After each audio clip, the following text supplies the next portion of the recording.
विनोद को करता हूँ। Hello, good afternoon.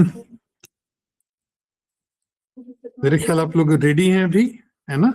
So let us wait for 1 more minute। अभी स्टूडेंट्स मेरे ख्याल 22-23 ही जुड़े हैं, नहीं 40 के करीब जुड़े हैं। तो let us wait for 1 more minute and then will start.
Right, shall we start?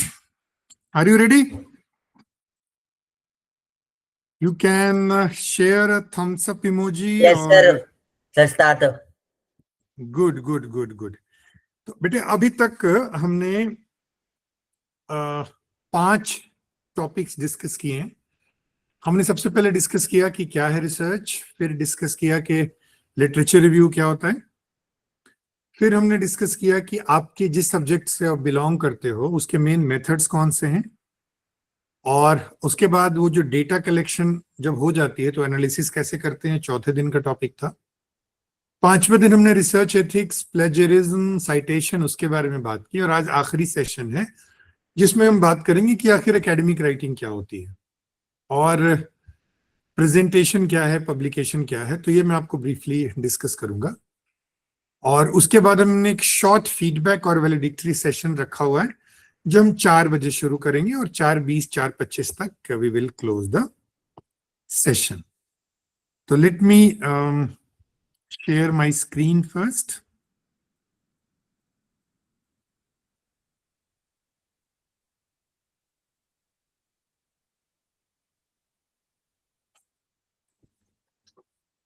Screen visible है? मैं पहले फोन से भी जुड़ जाता हूं ताकि मुझे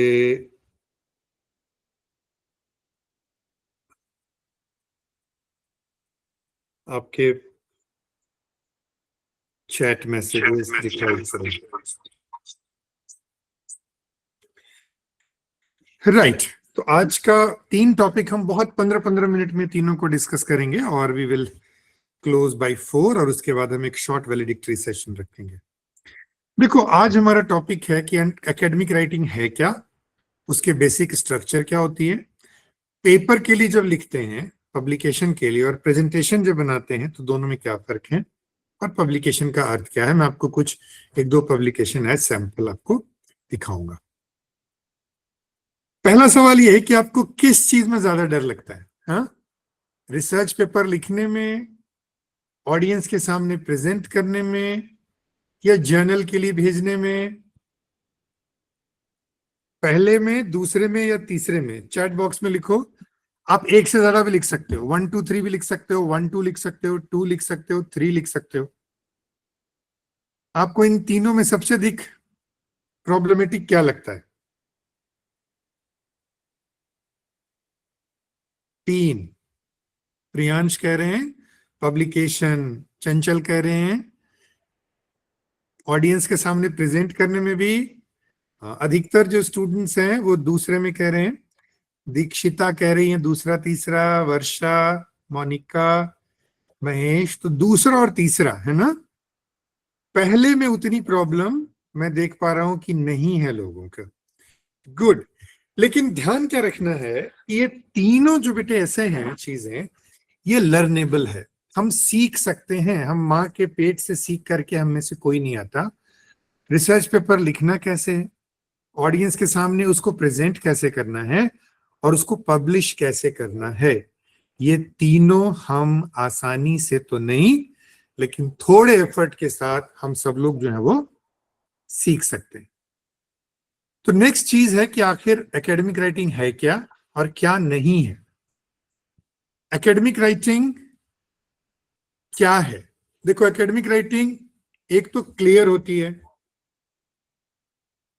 दूसरा स्ट्रक्चर्ड होती है, तीसरा एविडेंस बेस्ड होती है, चौथा प्रिसाइज होती है, पांचवा न्यूट्रल टोन वाली होती है, छठा साइटेशन वाली होती है। अब इसको थोड़ा सा समझो, जरा सोचो इसके बारे में और मुझे बताओ इसे तुम क्या समझते हो।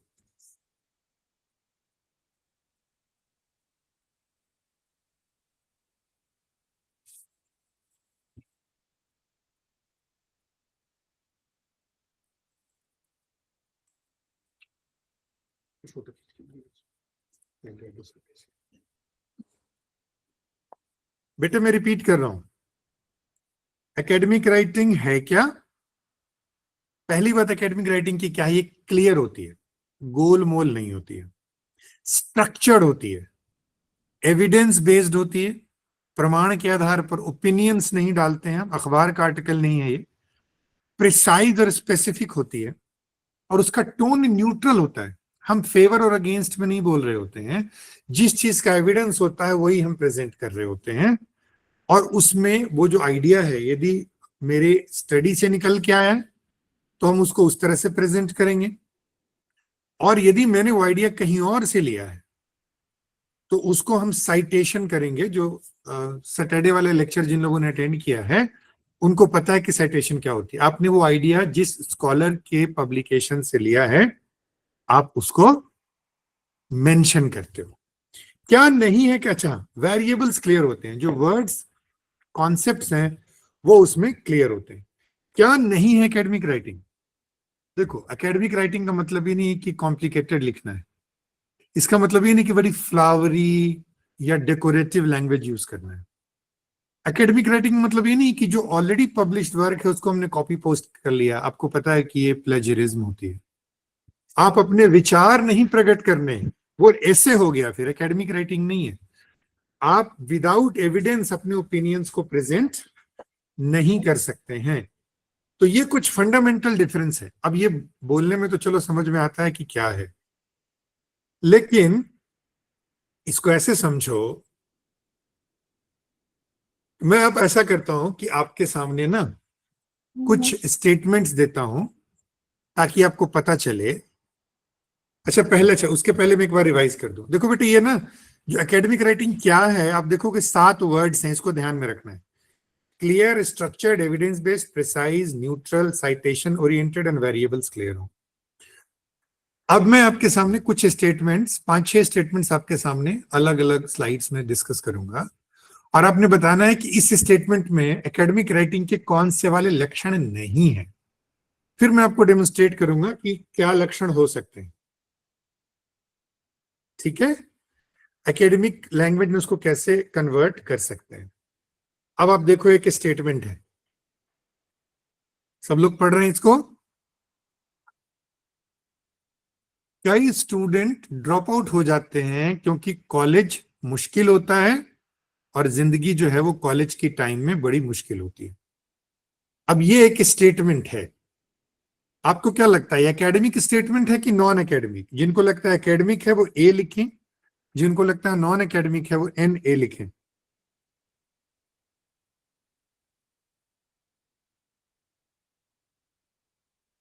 चंचल को लग रहा है एकेडमिक है, और कीर्ति को भी लग रहा है एकेडमिक है, तनी तनिक्षा को भी लग रहा है। एकेडमिक है, अधिकतर बच्चों को लग रहा है नॉन एकेडमिक है। ओके, प्रिया को भी लग रहा है एकेडमिक है, अधिकतर बच्चों को लग रहा है नॉन एकेडमिक है। ओके, कोई इसमें से जिन बच्चों को लग रहा है कि नॉन एकेडमिक है, अभी हमने एकेडमिक के 7 लक्षण आपको बताए हैं, इसमें से कौन सा वाला लक्षण नहीं है जरा देखो, जिसके बेस पे हम कह सकते हैं कि एकेडमिक नहीं है। क्या प्रॉब्लम है इस स्टेटमेंट में?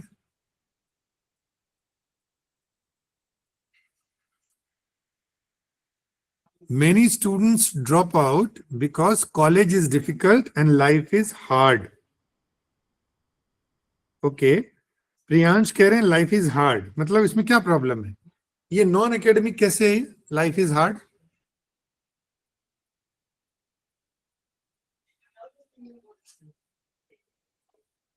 कैसे है नॉन एकेडमिक? कन्वर्सेशनल है, ओके ठीक है। याशिका कह रही है कि इसमें न्यूट्रलिटी नहीं है। न्यूट्रलिटी क्यों नहीं है? चलो, इसी स्टेटमेंट को यदि हम एकेडमिक लैंग्वेज में लिखेंगे तो देखो कैसे है, इसको पढ़ो। एविडेंस देखो, देखो इसमें एविडेंस दिख रहा है, इसका टोन चेक करो किस तरह का है। प्रीवियस स्टडीज इंडिकेट, इस मुद्दे पर स्टूडेंट्स की ड्रॉप आउट के कारणों पे जो अध्ययन हुआ है वो ये बताती हैं कि कॉलेज के टाइम, खासकर जब फर्स्ट ईयर में आते हैं, तो फाइनेंशियल कंस्ट्रेंट्स देखी गई हैं और हमारी जो एकेडमिक प्रिपेयर्डनेस है उसका असर पड़ता है रिटेंशन पे। क्योंकि ड्रॉप आउट, पहली बार ड्रॉप आउट जो है वो टेक्निकल वेरिएबल नहीं है। टेक्निकल वेरिएबल क्या है? Retention rate. इसमें देखो एविडेंस दिया गया है। एविडेंस क्या है? किसी की साइटेशन होगी, स्पेसिफिक है कि इसमें लाइफ हार्ड का मतलब क्या हुआ, फाइनेंशियल कंस्ट्रेन है, इमोशनल इश्यूज है, क्या है? तो आप देख रहे हो एकेडमिक और नॉन एकेडमिक। चाहत कह रहे हैं इंपॉर्टेंट है इनफॉर्मल, एग्जैक्टली। पहला स्टेटमेंट इनफॉर्मल है बट दूसरा स्टेटमेंट एकेडमिक है, क्योंकि इसमें क्लैरिटी है। हार्ड का मतलब क्लियर है। कॉलेज इज डिफिकल्ट, अब डिफिकल्ट का मतलब क्या है? पहुंचना डिफिकल्ट है, बैठना डिफिकल्ट है, क्लास में समझाना डिफिकल्ट है, कुछ क्लियर ही नहीं है, वेग है, ये स्पेसिफिक नहीं है। तो ये पहली बात जो है आपको ये डिस्कस करनी है। दूसरा, इसमें एकेडमिक क्या है? अब अगला पढ़ो। सोशल मीडिया हमारे स्टूडेंट्स को बहुत अधिक प्रभावित कर रहा है और ये जनरली बड़ी खराब चीज होती है स्टडीज के लिए। This is very bad. इसमें भी समझ में आ रही है क्या क्या प्रॉब्लम्स हैं? प्रॉब्लम समझ में आ रही है अब इसमें? सोशल मीडिया से बच्चों पे बड़ा बुरा प्रभाव पड़ता है और खासकर स्टडीज पे तो इसका बहुत ही बुरा असर पड़ता है। इसमें भी सेम प्रॉब्लम समझ में आ रही है आपको? क्या प्रॉब्लम है इस स्टेटमेंट में, लिखो। हाँ प्रियांश बताइए बेटे, क्या है प्रॉब्लम इस स्टेटमेंट में? ए लॉट, एक चीज पकड़ी है, बहुत इंपॉर्टेंट है। कीर्ति भी सही कह रही है कि इसमें एविडेंस कोई नहीं है, ये किसी का ओपिनियन है, इसमें एविडेंस नहीं है। Very good. ए लॉट का वैसे भी कोई मतलब नहीं होता, मेनी का कोई मतलब नहीं होता है ना। एकेडमिक लैंग्वेज में इन चीजों को हमने ध्यान में रखना है। एकेडमिक में कन्वर्ट करेंगे तो कैसे हो रहा है देखो ये। रिसेंट रिसर्च सजेस्ट दैट, अब सोशल मीडिया जो है बेटे पॉजिटिवली भी यूज होता है, निगेटिवली भी यूज होता है। प्रॉब्लम होगी दी, हमको प्रॉब्लम ही दिखानी है, तो हमको प्रॉब्लम दिखाने के लिए क्या करना पड़ेगा? Excessive social media usage. Excessive social media usage is bad word नहीं यूज कर रहे हैं हम। गुड और बैड यदि आप कहते हैं तो न्यूट्रल लैंग्वेज नहीं है। हम क्या यूज कर रहे हैं? Negatively associated with academic performance, particularly in relation to time management and concentration level. क्योंकि जो स्टडीज हुई हैं वो टाइम मैनेजमेंट और सोशल मीडिया के लिंकेजेस पे हुई हैं, सोशल मीडिया और कंसंट्रेशन लेवल के लिंकेजेस पे हुई हैं। तो ये क्लियर हो रहा है आपको, एकेडमिक और नॉन एकेडमिक? Yes, no? चलो अभी हम कुछ एग्जांपल और देखते हैं। चलो, जलवायु परिवर्तन से किसानों के लिए बड़ी सारी समस्याएं उत्पन्न हो रही हैं। ये अखबार की भाषा है, एकेडमिक भाषा नहीं है। एकेडमिक भाषा क्या है कि रेनफॉल का बदलता प्रारूप और बढ़ता हुआ तापमान, इससे जो उपज है उसके उत्पाद में ऊपर प्रभाव पड़ा है, और उससे कृषि पर आधारित आजीविका जो है वो कई क्षेत्रों में प्रभावित हुई है ना। आप देख रहे हैं बेटे, इस लैंग्वेज को सीखने में आपको टाइम लगेगा, लेकिन सबसे पहले मेरा आज का उद्देश्य ये नहीं है कि सारा हम आज ही सीख लें, बट कम से कम आप एकेडमिक और नॉन एकेडमिक, इसमें आपको अंतर करना जो है वो सीखना है ना। जब हम करियर काउंसलिंग करते हैं और बच्चों की रिपोर्ट बनाते हैं, तो हम ये नहीं बोलते हैं किसी स्टूडेंट को क्लेरिकल जॉब में जाना चाहिए, ये अन एकेडमिक है। एकेडमिक में कैसे लिखेंगे? इस वक्त जो 3 टेस्ट स्टूडेंट्स के लिए गए हैं, उनके परिणामों से ऐसा पता चलता है कि किसी भी अन्य करियर की तुलना में यह विद्यार्थी क्लरिकल जॉब में बेहतर सिद्ध होगा, हो सकता है। अब आप देख रहे हो ना, होगा भी हम नहीं कह सकते, हो सकता है कह रहे हैं, है ना। और एविडेंस भी डाल रहे हैं। एविडेंस क्या है? जो अभी इसके 3 टेस्ट हुए हैं उसका जो रिजल्ट है वो एविडेंस है। तो आपको अंतर समझ में आ रहा है? जैसे मैं कहता हूं कि तुमको ना मैकेनिकल इंजीनियरिंग करनी चाहिए, ये नॉन एकेडमिक है। लेकिन जो मैंने तुम्हारे टेस्ट लिए हैं, एप्टीट्यूड टेस्ट, और जो अभी तुमने टेस्ट दिया है, उसके परिणाम ये बताते हैं कि तुम इंजीनियरिंग की बाकी डिसिप्लिन की तुलना में मैकेनिकल इंजीनियरिंग के क्षेत्र में बेहतर करने की संभावना ज्यादा है। मैं ये नहीं बोल रहा हूं करना चाहिए, तब तो फिर ओपिनियन हो गया, है ना। चलो एक आधा और देखते हैं। अभी साइंस के स्टूडेंट्स के लिए, मेटल्स की रेजिस्टेंस बढ़ जाती है जैसे ही तापमान बढ़ता है। When temperature increases, resistance increases in metals. इसकी एकेडमिक लैंग्वेज क्या बताएगी? देखो, एक्सपेरिमेंटल ऑब्जर्वेशंस बताती हैं कि तापमान बढ़ने में और मेटेलिक कंडक्टर के इलेक्ट्रिकल रेजिस्टेंस में एक पॉजिटिव कोरिलेशन है। पॉजिटिव कोरिलेशन समझते हो ना? बढ़ता है तापमान तो रेजिस्टेंस बढ़ता है, घटता है तापमान तो रेजिस्टेंस घटता है। ये पॉजिटिव कोरिलेशन है ना। अब कारण क्या है? Due to increased lattice vibration that impede electron के फ्लो को रोकने की वजह से ऐसा ये हो रहा है। तो अब आप देख रहे हो कि कैसे एकेडमिक और नॉन एकेडमिक लैंग्वेज डिस्टिंग्विश होती है। एक दो एग्जांपल और देखते हैं। ये कॉमर्स के बच्चों के लिए, क्योंकि मैंने नोटिस किया कि कॉमर्स के जो स्टूडेंट हैं बड़े सारे ऑनलाइन मार्केटिंग वगैरह पे कुछ काम करना चाह रहे हैं, है ना। ऑनलाइन शॉपिंग से लोगों के सामान खरीदने का जो बिहेवियर है वो बदल गया है। बट क्या बताते हैं ई कॉमर्स प्लेटफॉर्म्स? ऐसे अध्ययन बताते हैं, अध्ययन तुमको साइट करनी पड़ेगी कि कौन से वाले अध्ययन। ऐसे अध्ययन बताते हैं कि ई कॉमर्स की वजह से, ई कॉमर्स के जो प्लेटफॉर्म्स हैं उनकी ग्रोथ की वजह से जो उपभोक्ता हैं उनके परचेजिंग बिहेवियर बदला है। खास करके वो प्राइस कंपेयर करने लगे हैं, उनकी कन्वीनियंस शॉपिंग शुरू हो गई है, और इम्पल्स बाइंग हो गई है। रील देख करके सामान खरीद रहे हैं, जरूरत है इसलिए नहीं खरीद रहे हैं, है ना। और ये पता कैसे चला? एविडेंस है जो साइटेशन से क्लियर होगा, है ना, कि व्यक्तियों ने और कई व्यक्तियों ने ये अध्ययन किया, उससे ये सारी बातें निकल कर आई हैं। एक एग्जाम्पल और देखते हैं। लिटरेचर के भी स्टूडेंट हैं, तो मैंने एक एग्जाम्पल लिटरेचर से लिया है ना। जो लिटरेचर के स्टूडेंट है वो देखे, मैकबेथ शेक्सपियर का एक नाटक है जिसमें महत्वाकांक्षा के बारे में बात की गई है। शेक्सपियर जो है वो महत्वाकांक्षा के बारे में मैकबेथ में बहुत बात करता है। अब ये देखो, इसमें जो अलॉट है वो अपने आप में बहुत ही ज्यादा वेग और अनएकेडमिक है, लेकिन मैकबेथ के जो शेक्सपियर में एम्बिशन को कैसे दिखाया गया, एक डिस्ट्रक्टिव फोर्स की तरह दिखाया गया है, जिससे कि मोरल जजमेंट डिस्टर्ब हो जाती है, पॉलिटिकल ऑर्डर डिस्टर्ब हो जाता है, और अल्टीमेटली ये व्यक्ति और समाज दोनों को पतित कर देता है ना। अब आप ये जो देख रहे हो वो एक एग्जाम्पल है कि कैसे कोई चीज एकेडमिक होती है और कौन सी चीज नॉन एकेडमिक होती है। एकेडमिक राइटिंग के एरिया में मैं जाता हूँ। हमारे कई स्टूडेंट, जैसे एक स्टूडेंट है हमारे जिन्होंने ऑलरेडी पेपर पब्लिश किया है, कई ऐसे भी स्टूडेंट हैं जो रिसर्च पेपर पढ़ते रहते हैं, बट हमारे बहुत सारे ऐसे स्टूडेंट हैं जिन्होंने रिसर्च पेपर देखा ही नहीं है।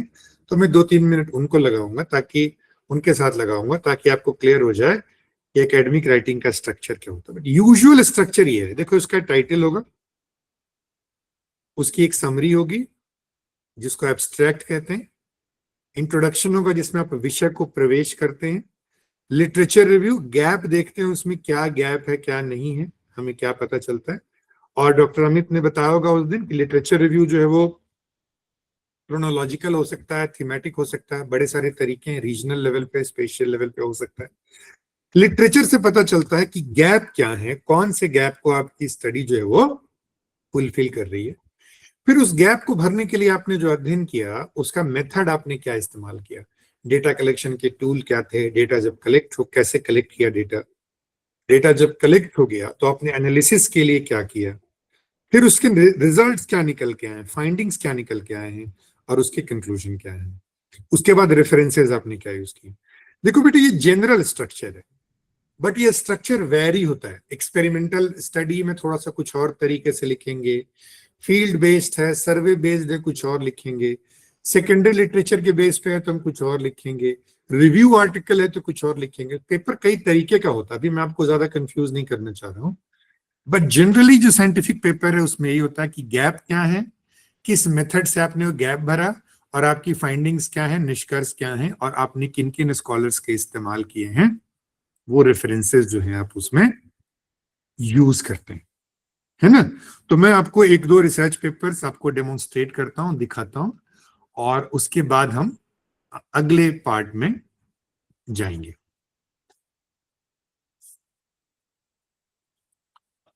एक जो मैं आपको स्टडी 1-2 दिखाता हूं, एक है, ये है अभी आपके जिन्होंने लिटरेचर रिव्यू का सेशन कंडक्ट किया था, डॉक्टर अमित, उनका एक पेपर पब्लिश हुआ है, बहुत इंपॉर्टेंट जर्नल है दुनिया का, फिजिकल ज्योग्राफी का, ज्योग्राफिस्का एनालिसिस, स्वीडिश एकेडमी ऑफ ज्योग्राफर्स वो छापती है। तो आप देखो कि सबसे पहले उसमें जो है वो, ये तो कवर यहां से आपको दिखाता हूं ताकि आपको लग जाए कि इसमें क्या है। थोड़ा सा इसको बड़ा करता हूं, देखो ये एक टेक्निकल, मैं एक आपको टेक्निकल दिखाता हूं, फिर एक मैं आपको नॉन टेक्निकल दिखा, नॉन टेक्निकल मतलब सोशल, ये फिजिकल साइंसेस का पेपर है जो मैं अभी आपको दिखा रहा हूं। ये क्या है, स्पीति वैली जो एक कोल्ड डेजर्ट है नॉर्थ वेस्टर्न हिमालय में, उसमें जो ट्रिब्यूटरीज हैं, नदियों के सहायक नदियां हैं, उनके जंक्शंस पे जो अलूवियल फैन बनते हैं, उसकी साइंटिफिक स्टडी है। तो आप देखो उसमें क्या है, उसमें ऑथर के नाम के बाद एब्स्ट्रैक्ट है, एब्स्ट्रैक्ट में उसकी समरी है, और साथ में आप देखो तो आर्टिकल हिस्ट्री है कि जर्नल को कितने तारीख को भेजा गया, जर्नल के रिव्यूअर ने कमेंट किया और उसको रिवाइज करने के लिए कहा, रिवीजन के बाद जब सबमिट किया तो कितने तारीख को एक्सेप्ट हुआ। और साथ में आप देखें तो कीवर्ड्स होते हैं। कीवर्ड्स क्या होते हैं, कीवर्ड आपको किसी भी आर्टिकल को ऑनलाइन ढूंढने में मदद करते हैं। मतलब जैसे आप देखो इसमें जो है, जैसे स्पीति वैली है, तो स्पीति वैली कोई गूगल स्कॉलर में टाइप करेगा या किसी भी डेटाबेस में टाइप करेगा तो ये वाला आर्टिकल शो होगा। इसलिए जो कीवर्ड है वो बड़ा इंपॉर्टेंट है। आप देखो फिर इंट्रोडक्शन शुरू होगा, इंट्रोडक्शन में टॉपिक समझाया, थोड़ा स्टडी एरिया के बारे में बताया, स्पीति वैली कहाँ है, थोड़ा उसका मैप वगैरह डाला है कि हम स्पीति वैली में कौन कौन सी लोकेशन की स्टडी कर रहे हैं, है ना। वो अलग अलग मैप्स हैं, तो अभी मैं उसको डिटेल में, टेक्निकल डिटेल में नहीं जा रहा हूं। कौन कौन सा मटेरियल और मेथड मैंने यूज किया है, डेटा सेट कौन सा यूज किया है, बेसिन पैरामीटर्स, टेक्निकल पैरामीटर्स जो हैं वो कौन से हैं, इंडिसेस कौन से यूज किए हैं, फिर उसके बाद अब देखो रिजल्ट्स क्या आया है, उस एरिया की जियोमॉर्फोलॉजी क्या है ना, उसके फोटोग्राफ्स हैं, मॉर्फोमिट है, साइंटिफिक एनालिसिस की है डॉक्टर अमित ने, है ना। उसके बाद देखो ये सब उसके रिजल्ट्स हैं जो उन्होंने प्रेजेंट किया है। कंट्रोलिंग फैक्टर्स क्या हैं उसकी स्टडी उन्होंने ग्राफिकल तरीके से की है, इमेज एनालिसिस के थ्रू की है ना। तो ये सारे उसमें देखो टेक्निकल डिटेल्स हैं। उसके बाद डिस्कशन कि उस रिजल्ट्स का मतलब क्या है। अब आप देखो कि वो लिटरेचर रिव्यू में साइटेड, आप देखो कि बीच बीच में उन्होंने साइटेशंस भी डाली है कि जो ये फाइंडिंग है वो इसके पहले की स्टडी से कितनी मैच करती है और कितनी डिफरेंट है ना। ये सारी चीजें जो है आपको एकेडमिक राइटिंग में आने वाले समय में धीरे धीरे धीरे आपको ये सीखना होगा। और उसके बाद समरी एंड कंक्लूजन, है ना। और उसके बाद आप देखो तो एक्नॉलेजमेंट जिन्होंने कंट्रीब्यूट किया उसका, और उसके बाद यदि फंडिंग कहीं से ली है, कंट्रीब्यूटर के बारे में थोड़ा सा है, और फिर अल्फाबेटिकल तरीके से रेफरेंस लिस्ट, मतलब अंदर साइटेशन में जिन जिन लोगों के नाम हैं उनको हमने यहां पर यूज किया। तो ये जनरल स्ट्रक्चर है। मैं आपको एक और एक इसमें है कोई, चलो मैं ये वाला नहीं, ये वाला मैं नहीं दिखाता हूं आपको। एक और एल्जेवियर एक बहुत इंपॉर्टेंट पब्लिशर है, उसका एक जर्नल आता है British journal of guidance and counselling, उसका मैं आपको एक पेपर डेमोन्स्ट्रेट करता हूं। तो देखो ये हेड हेड वो हो गई, टाइटल हो गया, एब्स्ट्रैक्ट हो गया, इसमें भी देखो आर्टिकल हिस्ट्री है, कीवर्ड्स हैं, इंट्रोडक्शन के बाद ये देखो बेटा लिटरेचर रिव्यू वर्ड नहीं डाला है मैंने, लेकिन लिटरेचर रिव्यू ही है। आर्टिकल किस चीज के बारे में, चलो मैं थोड़ा सा उनको आइडिया दूं तुम्हें। ये आर्टिकल है कि जब माइग्रेशन होता है तो जो परिवार कुछ तो माइग्रेट करके चले जाते हैं, खासकर जब सीजनल माइग्रेशन होता है। तो हमारे हिमाचल में एक एरिया है चंगर का एरिया, जहां बहुत सारे लोग चीड़ के पत्तों चीड़ के पेड़ों से रेजिन निकालने का काम करने के लिए हिमालय के अलग अलग क्षेत्रों में 8 से 10 महीने के लिए जाते हैं। तो जब वो जाते हैं तो उनके पीछे जो परिवार रह जाता है उनके लिए आजीविका का संकट आ जाता है, उसकी स्टडी है ना। तो अब इंट्रोडक्शन के बाद मैंने लिटरेचर रिव्यू किस चीज का किया है, फैमिली जो रह जाते हैं इसमें रह जाते हैं, इंटरनल माइग्रेशन, टेम्पररी माइग्रेशन और सीजनल माइग्रेशन में। तो आप देखो लिटरेचर रिव्यू है, बीच बीच में आपको दिख रहा होगा साइटेशंस, जिन लोगों ने इस पे ऑलरेडी स्टडी कर रखी है उसकी साइटेशन है ना, कि उसका क्या स्टेटस है वो लिटरेचर रिव्यू में। फिर मैंने अपनी फाइंडिंग्स को समझने और समझाने के लिए एक थ्योरी यूज किया है, तो थोड़ी थ्योरी का नाम डाल दिया है मैंने। उस थ्योरी में जिनके जिनके कंट्रीब्यूशन है मैंने फिर वो डाला है।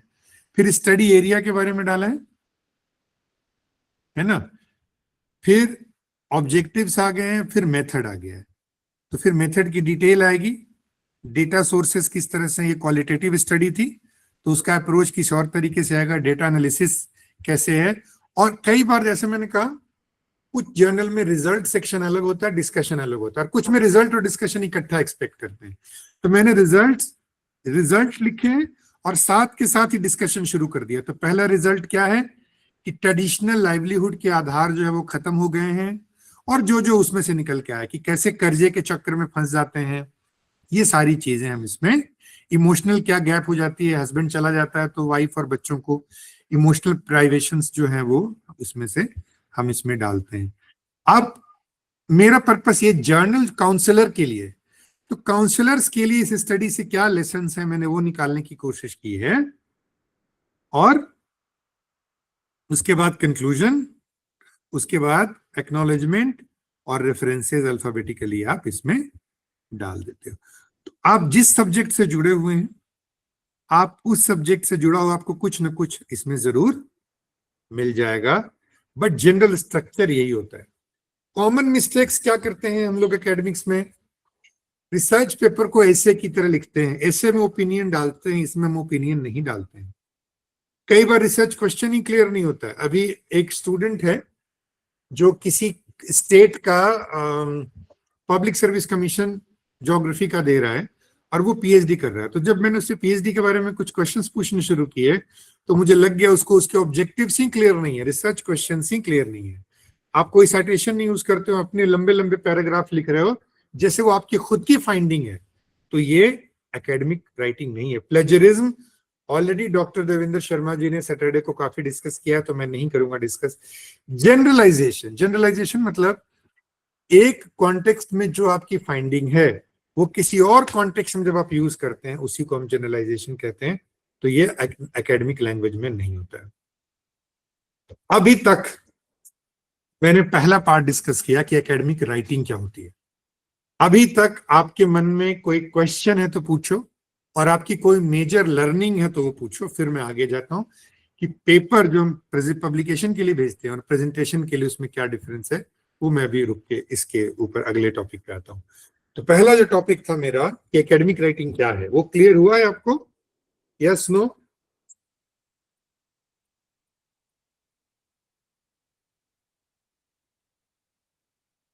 गुड।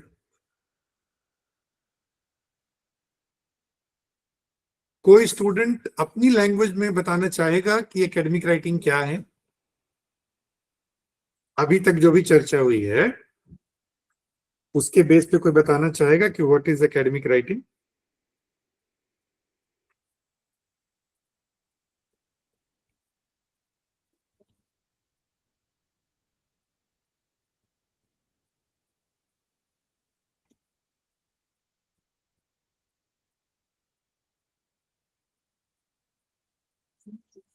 कोई अपने कमेंट, या चलो मेन लर्निंग क्या रही तुम्हारी अभी तक? अभी क्या सीखा है, नया क्या सीखा है जो कोई बताना चाहे, जो पहले नहीं तुमने सोचा था और आज अभी समझ में आ रहा है?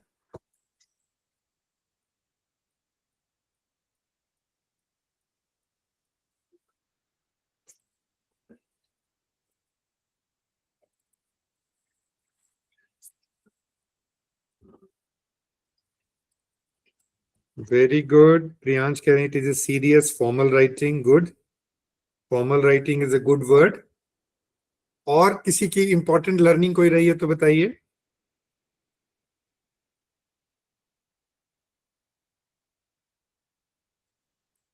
मैं चाह रहा हूं कम से कम एक दो स्टूडेंट और लिखें कुछ। उन्होंने अभी तक की चर्चा में क्या चीज सीखी है? कीर्ति कह रही है academic writing is presenting A data with evidence and not just. Very good Kirti, very good learning. अपने ओपिनियन नहीं लिखने। और एक काम और गड़बड़ करते हैं कई लोग एकेडमिक राइटिंग में, रिसर्च ऑब्जेक्टिव कुछ और होता है, कंक्लूजन में कुछ और ही लिख रहे होते हैं, वो जनरल बात कर रहे होते हैं, है ना? तो वो ऐसे नहीं है कि आप जनरल कह रहे हैं, आप कंक्लूजन में वही लिखें जो आपकी रिसर्च की फाइंडिंग से कंक्लूजन निकल के आता है। Very good. Now let me go to this. बहुत सिंपल है। देखो, जब पेपर आप लिखते हो तो डिटेल लिखते हो, डेंस लैंग्वेज यूज करते हो। डेंस मतलब बहुत सारी इंफॉर्मेशन उसमें डालते हो, और उसकी लैंग्वेज टेक्निकल होती है। लेकिन जब प्रेजेंटेशन कर रहे हो तो कोशिश करनी है ज्यादा से ज्यादा विजुअल हो, कंसेप्ट हो, और स्टोरी ड्रिवन हो, है ना? आई विश कि मैं आपको डेमोन्स्ट्रेट कर पाता, लेकिन अभी बहुत ज्यादा हमारे पास टाइम नहीं है। आपको मैं यहाँ पर सिर्फ एक ही रूल सिखाने के लिए आज का सेशन में मैंने सोचा, हमारे बड़ा लिमिटेड टाइम है। प्रेजेंटेशन जब आप डिजाइन करते हो, एकेडमिक हो या नॉन एकेडमिक, दोनों में ये लागू होता है। उसको बोलते हैं 555 रूल। 555 रूल। इसको हम एक्सटेंड भी कर सकते हैं, मतलब 4 बार भी 5 लिख सकते हैं, कैसे भी मैं डेमोन्स्ट्रेट करता हूं। 555 रूल्स के बारे में कितने लोगों को जानकारी है? यस नो करो। जिनको जानकारी है वो यस लिखो, जिनको इसके बारे में जानकारी नहीं है वो नो लिखो। ओके, ओके, अधिकतर बच्चे नो लिख रहे हैं। Okay, now let us understand. पहले 5 का मतलब है कि जब भी आप स्लाइड बनाते हो, एक लाइन में 5 से अधिक वर्ड ना हो। जनरली मैंने देखा एकेडमिक प्रेजेंटेशन में पूरा का पूरा पैराग्राफ ठोक देते हैं, कोई नहीं पढ़ता है, और आप भी उसको पढ़कर बोलते हो, तो आपकी अपनी भाषा विकसित नहीं हो पाती है। इसीलिए जो बुलेट पॉइंट्स बनाइए। देखो ना, पिछली स्लाइड में तो मेरे कितने एक एक वर्ड थे, ऐसे कितने वर्ड्स डालने हैं आपने? मैक्सिमम 5। 5 वर्ड्स पर लाइन। और ऐसे कितनी लाइनें? 5 लाइन से ज्यादा नहीं। मेरी कभी 6-7 भी हो सकती हैं, बट ये नहीं कि खूब सारी लाइनें 15 20 25 लाइनें ठोक रखी हैं एक ही स्लाइड में। तो पहला रूल है नॉट मोर देन 5 वर्ड्स। अब इसका मतलब कसम नहीं खा लेनी है 5 7 भी हो सकता है कभी कभी, बट कोशिश करनी है कम से कम शब्दों में अपनी बात को स्लाइड। हाँ, जब आप एक्सप्लेन करो तो वर्ड्स बढ़ा दो, बट अदरवाइज 5 वर्ड्स पर लाइन शुड बी सफिशिएंट। दूसरा, not 5 more than 5 bullet points on A slide, खूब सारे नहीं भर देनी। तीसरा, यदि आपके 5 स्लाइड ऐसे हैं जिसमें सिर्फ टेक्स्ट ही टेक्स्ट है तो आप विजुअल वाले स्लाइड ऐड कीजिए, एक। दूसरा, किसी भी प्रेजेंटेशन में, चाहे वो ओरल प्रेजेंटेशन हो या रिटन प्रेजेंटेशन हो, 5 से ज्यादा आइडियाज मत डालो, क्योंकि पढ़ने और सुनने वाला 5 से ज्यादा आइडिया एक बार में प्रोसेस नहीं कर पाता है। आपने खूब सारे पॉइंट ठोक दिए हैं, बोलते हुए भी और लिखते हुए। देखो, जैसे बेटे मैं आप ही के साथ जो मैं डिस्कस कर रहा हूँ, एकेडमिक राइटिंग पे मैं महीने महीने भर का भी कोर्स कराता हूँ, लेकिन मुझे 20 ही मिनट थे अभी आपके पास। तो जब 20 मिनट का ही है टाइम मेरे पास, तो मैं 1 या 2 आइडिया ही शेयर करूंगा, क्योंकि मेरे 3 टॉपिक्स हैं, तो तीनों मिला करके 4 या 5 आइडियाज, उससे ज्यादा आइडियाज नहीं है। अब आप देखेंगे मेरे कंक्लूडिंग स्लाइड में सिर्फ 3 आइडियाज है ना। तो ये भी ध्यान रखना है, कई बार जब हम प्रेजेंट कर रहे होते हैं हमको लगता है ये भी बता दें, ये भी बता दें, वो भी बता दें, वो भी बता दें। उस चक्कर में जो ऑडियंस है, जो सुनने वाले हैं, उन पे बहुत अधिक कॉग्निटिव लोड पड़ता है। तो ध्यान में रखना है 5 से ज्यादा आइडियाज नहीं है। यदि 5 स्लाइड ऐसा हो गया जिसमें खूब सारे टेक्स्ट हैं, तो चेंज करो, टेक्स्ट को किस में कन्वर्ट करो, इमेजेस में कन्वर्ट करो। अभी टाइम होगा तो आई विल शो कि मेरा रिसर्च पेपर कैसा लगता था और जब मैंने उसको प्रेजेंट किया तो कैसा लगता है। जब मैंने प्रेजेंट किया तो 3 या 4 स्लाइड में टेक्स्ट था, बाकी सब में इमेजेस थे। लेकिन जब मैं उसको पब्लिकेशन के लिए भेज रहा हूं तो एक आधा इमेज होगा, बाकी सिर्फ टेक्स्ट ही टेक्स्ट होगा, है ना। तो ये हम इसको बोलते हैं 5 रूल्स ऑफ प्रेजेंटेशन डिजाइन। अब हम लास्ट पार्ट में आते हैं, पब्लिकेशन। पब्लिकेशन क्या है? आपने जो पाया, जो ढूंढा, उसको अपनी एकेडमिक कम्युनिटी के साथ शेयर करने की जो प्रक्रिया है, और ये कैसी प्रक्रिया है? इस प्रक्रिया को बोलते हैं पीयर रिव्यूड। पीयर रिव्यूड मतलब उस विषय के विशेषज्ञ तुम्हारे पेपर को एनालाइज करेंगे और वो बोलेंगे, जैसे डॉक्टर अमित और मैंने भी एक पेपर भेजा है, माउंटेन रिसर्च एंड डेवलपमेंट एक जर्नल है उसमें, तो उन्होंने 3 रिव्यूअर को भेजा उन्होंने। और देखो बेटे, रिव्यू कई टाइप की होती है, मैं बहुत डिटेल में नहीं जा रहा हूं, लेकिन जो स्टैंडर्ड रिव्यू प्रोसेस है उसका नाम है डबल ब्लाइंड रिव्यू। आप लिख नोट करो, डबल ब्लाइंड रिव्यू क्या होती है? न ऑथर को पता होता है कि रिव्यूअर कौन है, न रिव्यूअर को पता होता है कि ऑथर कौन है। रिव्यूअर की पहचान ऑथर से छुपाई जाती है ताकि वो बायस न हो, और ऑथर की पहचान रिव्यूअर से छुपाई जाती है ताकि वो बायस न हो। डबल ब्लाइंड, रिव्यूअर भी ब्लाइंड है, ऑथर के बारे में नहीं पता, ऑथर भी ब्लाइंड है। कई जर्नल ऐसे हैं जो सिंगल ब्लाइंड है, मतलब रिव्यूअर को पता है कि किसने लिखा है, बट ऑथर को नहीं पता किसने रिव्यू किया है।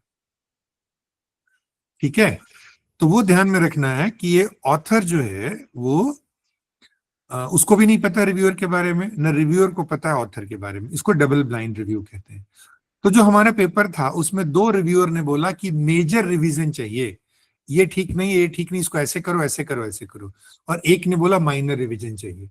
तो अब हमने जो जो सलाह दी गई थी, पीयर रिव्यू प्रोसेस बहुत इंपॉर्टेंट है। मेरा ऐसा कोई भी पेपर नहीं है जो मैंने भेजा और एक्सेप्ट हो गया, सब में कमेंट्स आए कि ये ठीक करो, ये ठीक करो, ये ठीक करो, और कई बार रिजेक्ट भी हो जाते हैं कि ये हमारे जर्नल के लायक नहीं है। कई बार बोलते हैं ये टॉपिक हम फिट नहीं होता, कई बार कुछ और, कई बार कुछ और। ये परफेक्टली नॉर्मल है एकेडमिक्स में, है ना। कई लोग बुरा मान जाते हैं, देखो जी मेरा रिजेक्ट कर दिया, फलाना कर दिया। मैं भी जब अपने कई बार स्टूडेंट्स के पेपर मेरे पास आते हैं, रिव्यू करके भेजता हूँ, तो उनको बड़ा बुरा लगता है। लेकिन जब मैं 4 बार 5 बार भेजता हूँ और जब फाइनल आता है तो मैं उनको बोलता हूँ बेटे, जब आपने पहली बार सबमिट किया था और ये वाला देखो कितना फर्क है। तो रिव्यू प्रोसेस बहुत इंपॉर्टेंट है, इसमें हम बहुत कुछ ग्रो करते हैं और सीखते हैं।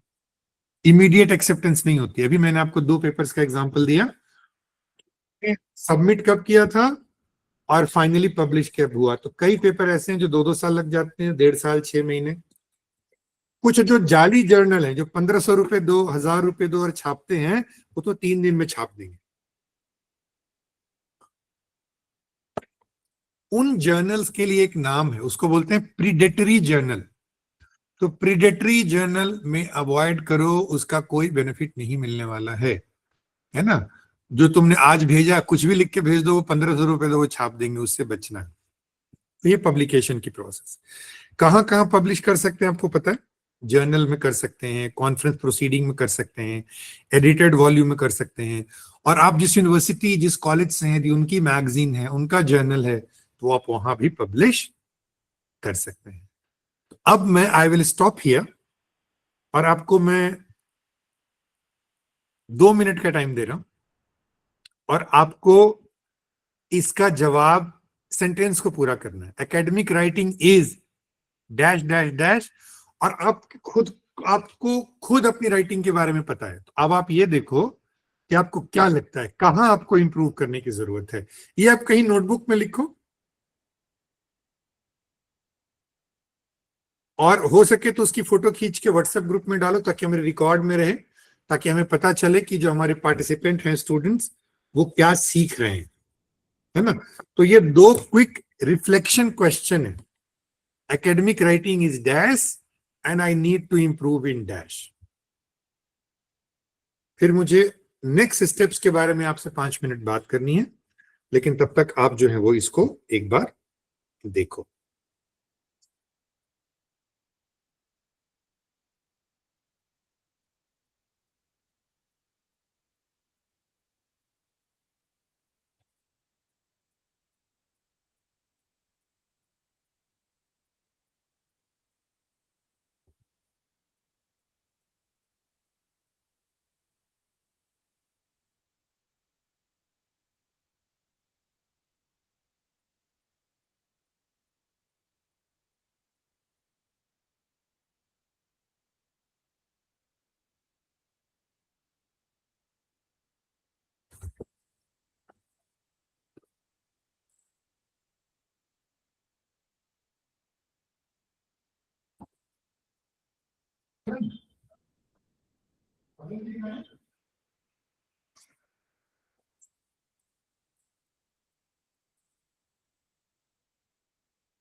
आप नहीं दे सकते।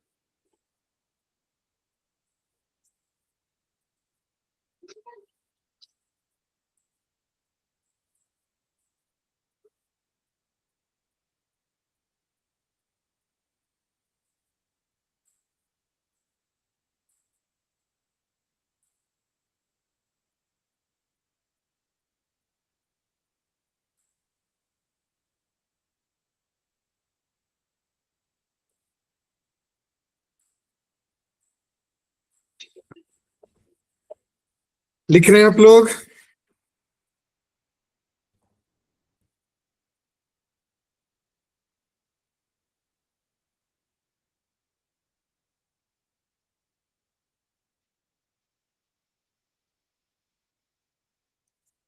ये सोचना है बेटे, कोई जरूरी नहीं कि आप अंग्रेजी में लिखो, हिंदी में भी लिखो, इट इज परफेक्टली फाइन।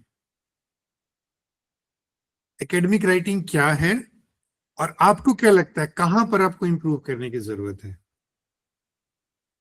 एक जो मैं अपने कॉलेज के बच्चों के लिए कहूंगा, बाकी जो बच्चे दूसरे इंस्टीट्यूशन हैं शायद उनके लिए सही भी हो सकती है, गलत भी। बेटे लिखने के लिए ना पढ़ना बहुत जरूरी है, और प्रेजेंट करने के लिए अच्छे प्रेजेंटर को सुनना बहुत जरूरी है। ये वही बात है ना कि कोई चीज है, अच्छा पकाने के लिए पहले अच्छा खाना जरूरी है, ताकि आपको पता चले कि अच्छी डिश होती क्या है। मटर पनीर ही पका रहे हो, तुमने यदि जीवन में अच्छा मटर पनीर नहीं खाया है कभी, तो अच्छा पका नहीं सकते हो। तो यदि तुमने अच्छे पेपर्स नहीं पढ़े हैं, तो अच्छा पेपर लिख नहीं सकते हो। यदि अच्छी प्रेजेंटेशन सुनी नहीं है, तो अच्छी प्रेजेंटेशन दे नहीं सकते हो। तो तुमको ये भी ध्यान रखना है ना। तो मुझे लगता है कि एक तो हम सबको जो इंप्रूव करने की जरूरत है, अपनी एकेडमिक रीडिंग बढ़ाने की जरूरत है, और एकेडमिक लिसनिंग बढ़ाने की जरूरत है। कॉन्फ्रेंसेस के थ्रू आप सुने, समझें, है ना, कि इसी चीज को और एकेडमिक तरीके से कैसे प्रेजेंट किया जा सकता है। ये जो प्रेजेंटेशन आपने सुनी एकेडमिक थी कि नॉन एकेडमिक, आप दूसरे की प्रेजेंटेशन को जज करो, सुनो, तो आपको अपनी भी प्रेजेंटेशन की सेल्फ एनालिसिस जो है आपको आसानी से हो सकती है। दीपाली ने लिखा है कि मुझे वोकेबलरी और ग्रामर पे काम करने की जरूरत है। Very good. और कोई साथी? व्हाट्सएप ग्रुप में लिख दिया सर। अच्छा, व्हाट्सएप ग्रुप में लिख दिया। चलो मैं एक बार चेक कर लेता हूँ कि उधर स्टूडेंट्स क्या लिख रहे हैं।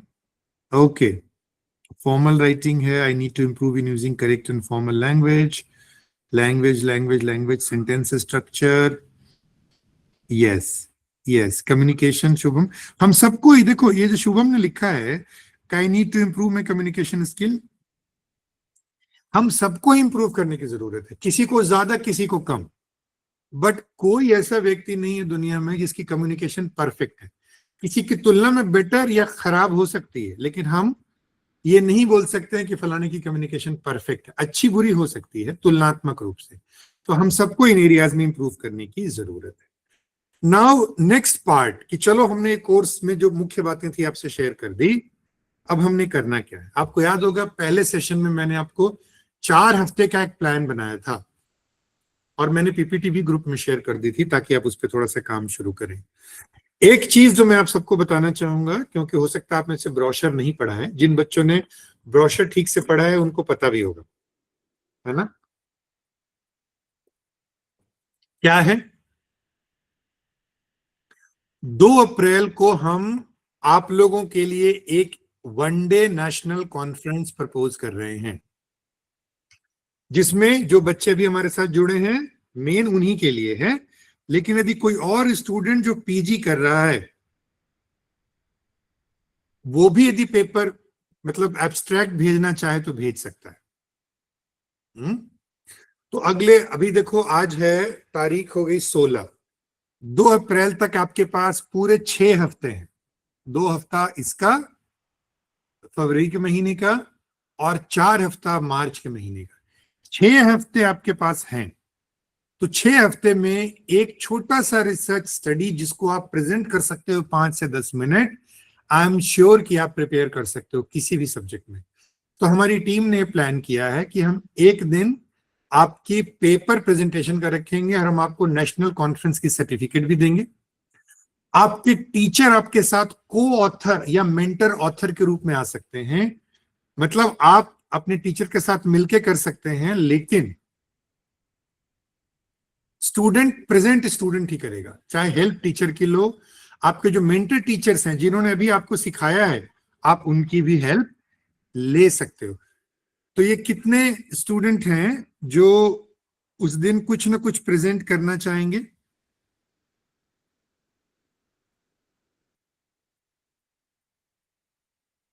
मी लिखो जिनको लगता है कि 6 हफ्ते में कुछ ना कुछ तो प्रेजेंट कर लेंगे। गुड।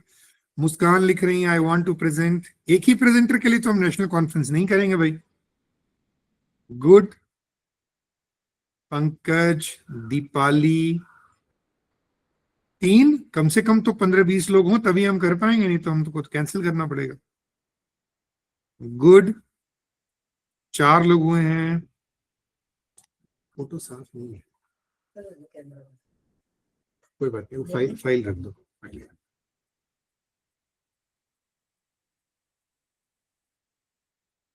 बस इतने लोग, बाकी लोग डर रहे हैं? क्या हो रहा है? डरना नहीं है बेटे, करके ही सीखोगे, है ना?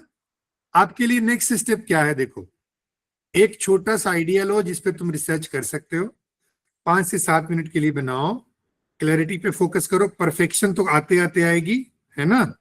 जो तुम्हारे मेंटर्स हैं, मेंटर टीचर्स, जैसे जिन लोगों ने तुमको ट्रेन किया है अभी, डॉक्टर अमित हैं, डॉक्टर देवेंद्र हैं, प्रोफेसर अनुमिता हैं, है ना, विपिन सर हैं जो हिस्ट्री के थे, या ललित सर फिजिक्स के, अभिषेक जी केमिस्ट्री के, जो लोग भी थे, डॉक्टर नेहा हिंदी इंग्लिश की थी।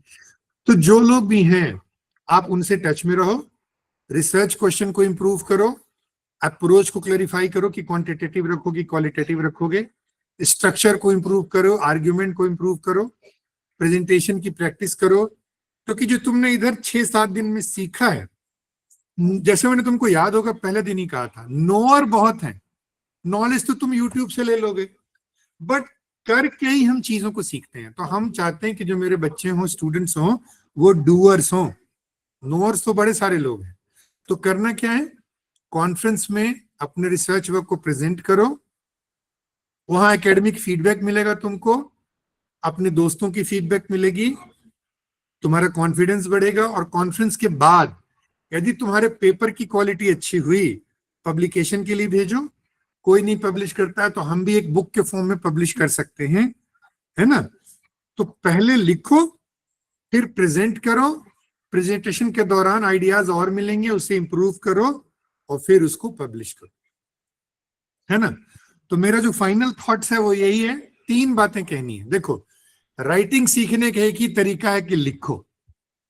क्लैरिटी प्रैक्टिस से आएगी, परफेक्शन से नहीं आएगी। ऐसा नहीं होगा कि पहले सीख लेंगे फिर लिखेंगे, लिखेंगे तब सीखेंगे। उसी तरह से प्रेजेंटेशन इंप्रूव कैसे होगी, प्रेजेंटेशन से। एक्सपीरियंस से ही तुम्हारा कॉन्फिडेंस बढ़ेगा। और पब्लिकेशन कैसे इंप्रूव होगी, तुम लगे रहोगे। मेरे कई पेपर हैं 5 बार 6 बार रिजेक्ट हुए, 6 बार रिवीजन हुआ, तब जाकर के पब्लिश हुआ, है ना। तो आप लगे रहोगे, लगे रहोगे, लगे रहोगे। Rejection is part of the process, उससे घबराना नहीं है। सो बेसिकली मैं तुमको क्या कहना चाह रहा हूं कि इसमें तुम इस इमेज में देखोगे तो तुमको दिखेगा कि एक छोटा सा बीज है, जैसे तुम लोग आए थे। हम लोगों ने कोशिश की है कि तुमको धूप दें, पानी दें, खाद दें। थोड़ा सा बड़ा होगा, थोड़ा सा बड़ा होगा, और आज से 10 से 15 साल बाद मिलोगे तो तुम एक बड़े रिसर्चर, एक अच्छे टीचर और एक अच्छे एकेडमिशियन के रूप में डेवलप हो जाओगे।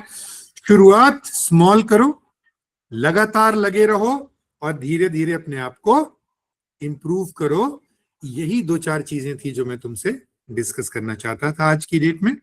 तुम्हारे कोई क्वेश्चन है तो वो पूछ सकते हो, और उसके बाद हम 1-2 मिनट में आज का वैलिडिक्टरी सेशन शुरू करेंगे। मैंने कहा था कि मैं 4 बजे खत्म कर दूंगा, मैंने 2 मिनट पहले खत्म कर दिया है, ताकि you get time to think about the feedback that you are going to give.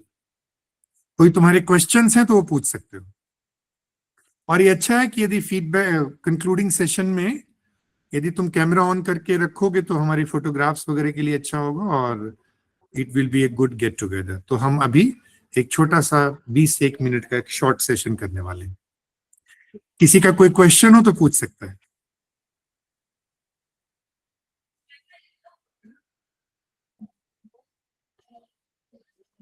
तुमको आज की डिस्कशन यूजफुल लग रही थी? मैंने आज शॉर्ट रखा है बेटे, क्योंकि मुझे आइडिया है कि यदि आपको थोड़ा यस सा सर। आइडिया लग जाए। गुड। यस, टीचर्स हेल्प कर सकते हैं, बिल्कुल कर सकते हैं मुस्कान।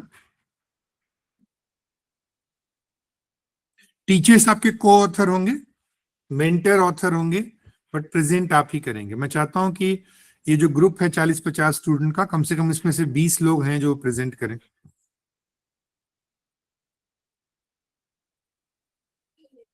बड़ा आपको लग रहा है, थोड़ा कॉन्फिडेंस हो रहा है कि नहीं कर लेंगे? बिल्कुल दीपाली, हिंदी में भी कर सकते हैं, भाषा का कोई बंधन नहीं है। हिंदी अंग्रेजी जिसमें तुमको कंफर्टेबल हो उसमें करो।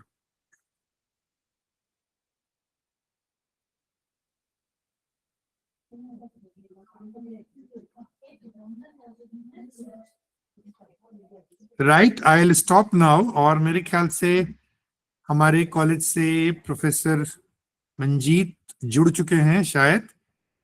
Manjeet ji, are you around? Yes, sir, I'm here. Okay, so now you can take over. Okay, sir. So, if we have our resource persons joined in, so let us wait for 1 minute, sir. If our resource persons also join, then we will start.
So, sir, should we start now?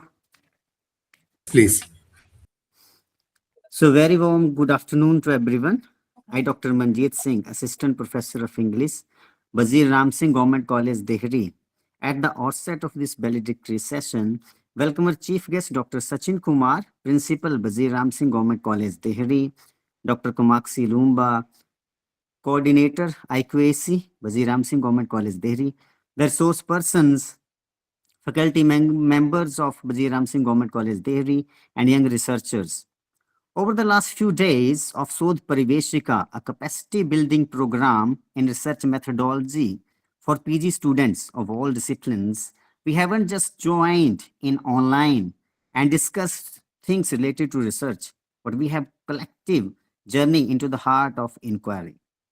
Dear students, throughout this program, you must have navigated the complexities of research methodology, the rigor of data analysis, and the ethics of academic integrity. Surely you might have experienced that research is not just final outcome of a thesis or a project, but it also inculcates within you ethics, persistence, and discipline of mind. You started this program with a set of questions in your mind and might be leaving with more questions, but this time you are leaving with a much sharper set of tools to answer them. I have watched your feedbacks of the sessions in the WhatsApp group also, relating to what you studied, what new methodology you find in the session, what clarity it brought into you, and what impact the particular session had on the thinking process. And I think that it speaks about the accomplishment of the objective we have had in mind when we designed this program. As you step out of this program today, remember that research can be a lonely road. There can be days when data doesn't align, or literature feels like labyrinth or crossroad, when things are not coming. So in those moments, recall the collaborative spirit of the sessions of Sodh Pariveshika you had in Wazir Ram Singh Government College, Delhi. So now I request Dr. Kamaksi Lumba, Coordinator IQAC, for presenting brief report on Sodh Pariveshika. Kamaksi ma'am, over to you. Thank you, Manjeet sir. Thank you so much. A very good afternoon to one and all. Happy to see so many faces and so many names, rather, not faces, because none of your videos are on as of now. So let's start. Respected Principal Sir, Dr. Sachin Kumar, distinguished resource persons, faculty members, and most importantly, our young researchers. It is a moment of great pride and academic fulfillment as we gather today for the valedictory session of Sodh Pariveshika, a 6-day intensive capacity building program in research methodology for PG students of all disciplines held in online mode from February 10th to 16th, 2026. Over the past week, this campus and our virtual corridors have buzzed with energy of inquiry, critical thinking, and a shared passion for scholarly excellence. Research is not merely an academic requirement. It is the cornerstone of progress. Recognizing that many postgraduate students possess theoretical knowledge but lack hands-on exposure to real-world research process, the Internal Quality Assurance Cell of Wazir Ram Singh Government College, Dehri, conceptualized Sodh Pariveshika, a beginner's entrance into the world of research.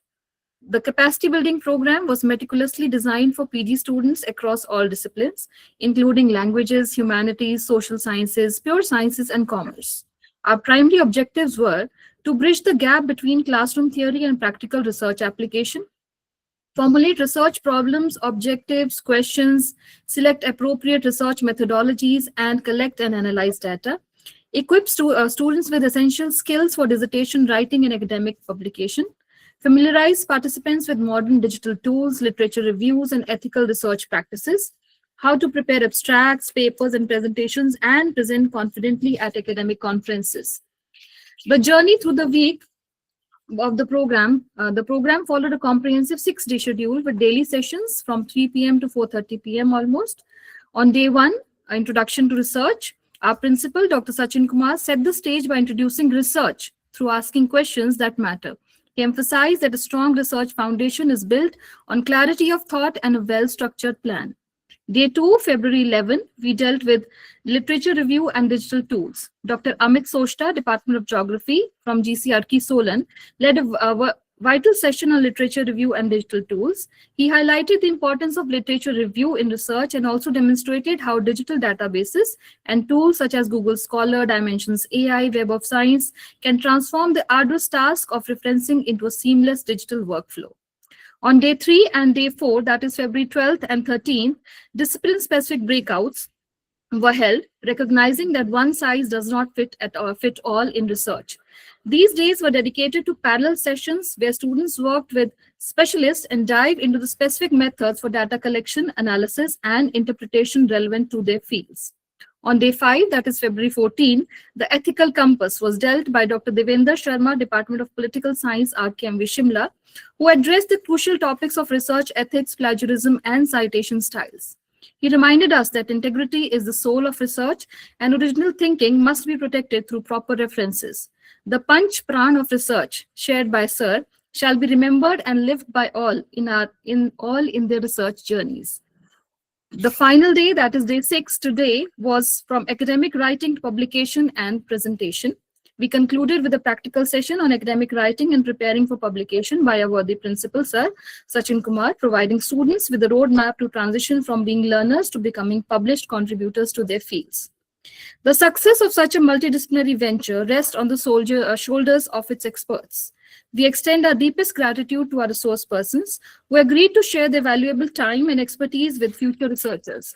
We sincerely thank Dr. Amit Soshta from GCRK, Dr. Devendra Sharma from the Department of Political Science, RKMV Shimla, Professor Anumita Agarwal, Department of Economics, GC Ramnagar, Uttarakhand, Dr. Lalit Kumar, Department of Physics, GB Pant Memorial Government College, Rampur Bushehr, and from the same college, Dr. Vipin Sharma from the Department of History, Dr. Abhishek Dhiman from the Department of Chemistry, Government Hydro Engineering College, Bilaspur, Dr. Dhandev Sharma from the Geography Department, GCRK, Dr. Vipul Kakkar, Department of Mathematics, Central University, Ajmer, Rajasthan, Dr. Talari Ganesh from the Department of Mathematics, NIT Hamirpur, HP, Dr. Neha Mishra from the Department of Hindi of our college itself, and Dr. Sunny from the Department of Music from Government College, Dehri, and Dr. Manoj Kumar from the Department of Zoology, GC Chwadi, who could not deliver a lecture because the zoology student did not appear. All of them for being a part of this program and sparing their valuable time for this program. As far as looking ahead is concerned, Sir has already told about this. As we conclude this program, we do not view it as an end, but it is a beginning. We are excited to announce that our college will be hosting a national conference titled Shodh Arambh on April 2nd, 2026. This conference is designed specifically for you, our PG students, to present the research papers you have developed during and after learnings and inputs from this program. We encourage you to invite your mentors to join you in this academic celebration. A detailed brochure will be shared shortly, but let this be your call to action. Take the methodology learned this week and turn it into a formal contribution into your field in the form of a research presentation in this conference. And I'm sure I will see all of you in the conference, although only a few have replied a yes and me too in the chat box, but I want to see all of you in this conference too. And to all the participants, you are now equipped with the tools of the trade. Go forth, question the status quo, and contribute meaningfully to this world of knowledge. Thank you so much. Thank you, ma'am. Thank you for sharing brief report on the program. So now it is time to have feedback from the participants, the students. So your sincere feedback will definitely help us in improving the content. And we have received 3 names in the WhatsApp group. The first one is Muskan. So I request Muskan to share her thoughts, her feedback about the program. Muskan. हाँ, students बेटे आप हिंदी अंग्रेजी किसी भी भाषा में अपनी बात कह सकते हैं, है ना? कोई जरूरी नहीं. ठीक है. Good afternoon, sir. Good afternoon. Sir ये जो प्रोग्राम था ये मेरे लिए बहुत ही बेनिफिशियल रहा, क्योंकि जब मैंने फर्स्ट डे स्टार्ट किया था मुझे रिसर्च के बारे में पता था, लेकिन कुछ अपने सीनियर से सुना था, कुछ थ्योरेटिकल नॉलेज थी बस। पर जब ये प्रोग्राम किया तो बहुत कुछ जानने को मिला। और मेरा 4th सेमेस्टर है ग्रेजुएशन पोस्ट ग्रेजुएशन का, तो अभी मुझे प्रोजेक्ट रिपोर्ट लिखना है। तो जब मैंने ये प्रोग्राम स्टार्ट किया था तब सर सिर्फ मेरा टॉपिक ही डिसाइड था, और आज मैंने अपना क्वेश्चनियर भी बना लिया है। 15 क्वेश्चंस ही लिखे हैं, पर मुझे ऐसा लगता है कि मुझे बहुत कुछ जानने को मिला है जो शायद बुकिश नॉलेज से मुझे नहीं मिला था, और कॉन्फिडेंस भी बहुत बूस्ट हुआ है। और जब मैंने अपना क्वेश्चनियर अपने गाइड को, अपने टीचर को दिखाया तो उसमें उन्होंने बहुत ही कम गलतियां निकाली, तो मुझे लगा कि नहीं, मैंने काफी कुछ सीखा है।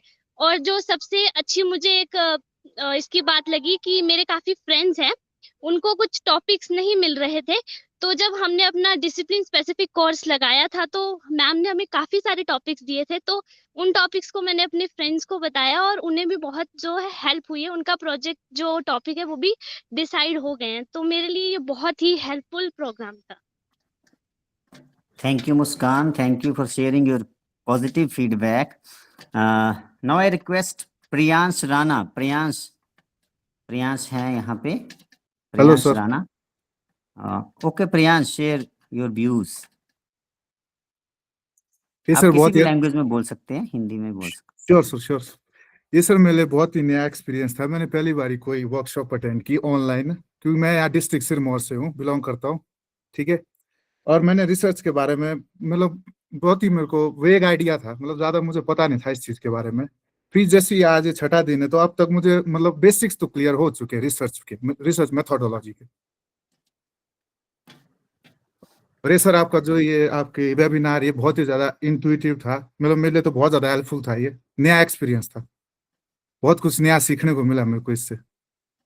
प्लेजरिज्म के बारे में पता लगा, डिमेंशन सीआई के बारे में पता लगा, ऐसे टूल्स भी अब मेरे को पता नहीं था कि ये चीजें एग्जिस्ट भी करती। कौन से कॉलेज से हैं प्रियांश आप?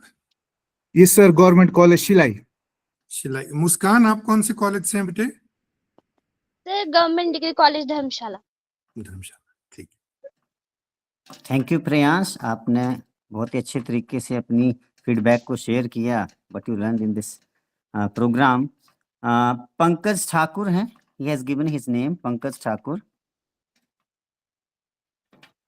हाँ जी sir, good afternoon sir. Good afternoon Pankaj, आप अपना फीडबैक करें शेयर। आप अपना परिचय भी दे दें पंकज, कौन से इंस्टीट्यूट से हैं आप? जीवी पंत मेमोरियल से, रामपुर से। सर पहले तो रिसर्च के बारे में थोड़ा बहुत ही सुना था, अपने टीचर से सुना था, बट फर्स्ट डे से सर इंट्रोडक्शन से ही समझ आने लग गया था थोड़ा बहुत, उसी टाइम पता चल गया था सर। इसमें सर नए नए टॉपिक्स मैडम से सीखने को मिले। मैम ने जब बताया टॉपिक्स के बारे में उस टाइम पता चला, लिटरेचर का रिव्यू पता चले सर, लैंग्वेज एंड फॉर्मेट उसका भी पता चला सर। कुछ नोट्स बनाए थे, साथ साथ में नोट्स भी क्लियर हो गए sir.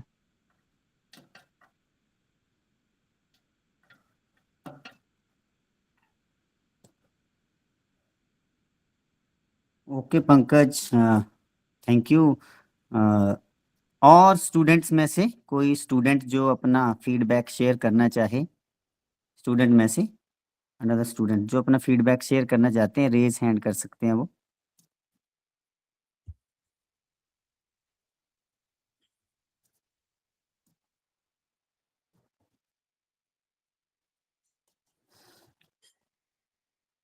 So now I also request a quick feedback from our resource persons, जो हमारे रिसोर्स पर्सन रहे हैं। So I request feedback from them. If one or two mentors who could share their experiences to be in शोध परिवेशिका, so इसका part होने में जो उनके एक्सपीरियंस हो। I can see three very, very important contributors. I can see Professor Anumita with us. I can see Dr. Vipin जिनका session बहुत useful रहा, टीचर और स्टूडेंट्स दोनों की जो फीडबैक मिली. Doctor Neha has also inspired quite a few students. तो 3 contributors तो आई कैन सी. हो सकता है उसके अलावा भी हो जो मैं ना देख पा रहा हूँ. आप में से कोई अपना अनुभव शेयर करना चाहें या इन बच्चों को कुछ और ऐड करना चाहें तो यू आर वेलकम.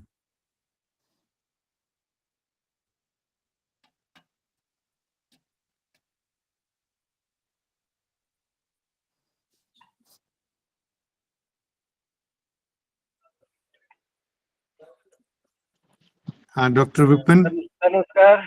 नमस्कार. नमस्कार, बताएं. सबको नमस्कार जितने भी इस वर्कशॉप से जुड़े हैं आज के वेजिटेटरी सेक्शन में, क्लोजिंग सेशन में. एक्चुअली मैं तो सिर्फ इतना कहना चाहूँगा, जितना हमने सिखाया है उतना हमने सीखा भी है, क्योंकि यंग स्टूडेंट के साथ जब भी आप जुड़ते हो, जो तो हमारे अपने स्टूडेंट हैं उनको तो हम बता ही रहे हैं, लेकिन बाकी जो कॉलेज के स्टूडेंट्स हैं उनके साथ बात करना, वो उनके क्या व्यूज रहते हैं, उनके क्या क्वेश्चन रहते हैं, उनसे भी हमें बहुत कुछ सीखने को मिलता है. तो ऐसी कॉन्फ्रेंसेज जो है मेरे ख्याल से पीजी स्टूडेंट्स के लिए देहरी कॉलेज ने फर्स्ट टाइम स्टार्ट किया है. ऐसा आज तक हुआ नहीं है जो एक्सक्लूसिवली पीजी स्टूडेंट्स के लिए है. तो मैं आपको बधाई देना चाहता हूँ इस बात के लिए. बहुत अच्छा इनिशिएटिव लिया है आपने. तो फ्यूचर में इस तरह की कोई भी एक्टिविटी रहती है तो मेरे ख्याल से मैं जुड़ना उसमें जरूर पसंद करूँगा. Thank you. Thank you Vipin sir, thank you for your inspiring words. और हमारे यदि मेंटोर्स में से कोई अपना फीडबैक शेयर करना चाहें. Good afternoon, everybody. नमस्कार ma'am. It was, first of all, I would like to congratulate the entire team, the entire organizing team, the principal of the college, and the participants for a successful completion of a very wonderful webinar. It was all a pleasure for me to join as an expert in this particular webinar. And I'm sure the students might have learned a lot as I was listening to the feedbacks of a few students. And it is a very good initiative, and I'm sure it will inspire people like me also to put such webinars. क्योंकि अभी तक webinars होते थे research scholars के लिए जो PhD कर रहे थे या टीचर्स के लिए, तो उसमें पीजी स्टूडेंट्स के लिए ये एक अच्छा इनिशिएटिव है जहाँ पे बेसिक सब प्रोजेक्ट इनकॉर्पोरेट तो कर दिया गया है, डिसर्टेशन इनकॉर्पोरेट तो कर दिया गया है, but how the students are unaware about the basics of research. So ये एक बहुत अच्छा इनिशिएटिव था और I would like to congratulate all the people involve in the team of the organization of this webinar, and especially Dr. Sachin, with whom I have been associated for a long time. I think past more than 25 years, I believe we have Yes. been associated with each other. And so it is wonderful to be working still with him, even though we are physically not working, but we're still working together. So it is always a pleasure to work with him, to be associated academically with him. So thank you, Dr. Sachin, for inviting me and always giving me a chance to be a part of your any endeavors that you take. All the best, and thank you so much. Thank you ma'am, thank you for sharing your feedback and those inspiring words. So now it is time to have words of wisdom. Anyone else? और कोई कुछ कहना चाहता हो तो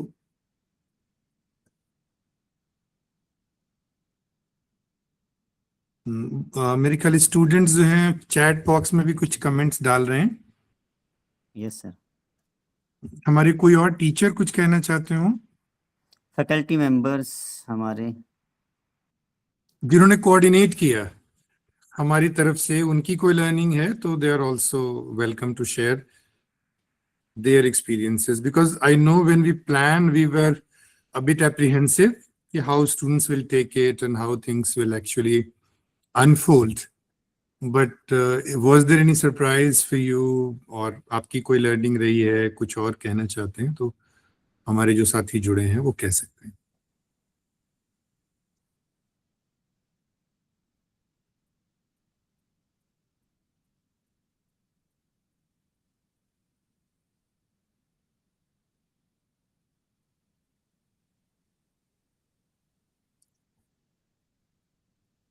Okay.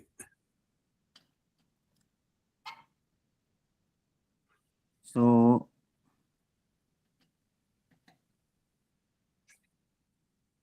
I think it is time to have words of wisdom by our chief guest, Dr. Sachin Kumar, Principal, Bazir Ram Singh Government College, Dehri. So we had our chief guest, Dr. Binod Kumar Rana, Economic Yes. Advisor in the Economics and Statistics Department, Government of Himachal Pradesh. But due to his busy schedule and due to an emergent meeting, so he could not be there. But I think that Dr. Sachin Kumar, who had a long experience of research, and we have seen in the last lecture or the first lecture, and if we talk about his achievements in the research, so research publications, so we can see that there could have been no appropriate person other than Dr. Sachin Kumar. And Dr. Sachin is also a jury member. He is associated with NGOs. He is a member of accepting projects. He has been writing in the journals of repute. So, sir, it is our privilege having you once again within us, and Thank you. one could have been no better in a position who knows all about this program and who can share his ideas and who can guide further. So I invite you, sir. Thank you very much doctor Manjeet. देखिए students, जो मुझे कहना था मैं already कह चुका हूँ। एक दो चीजें उसमें से सिर्फ हाईलाइट करूंगा।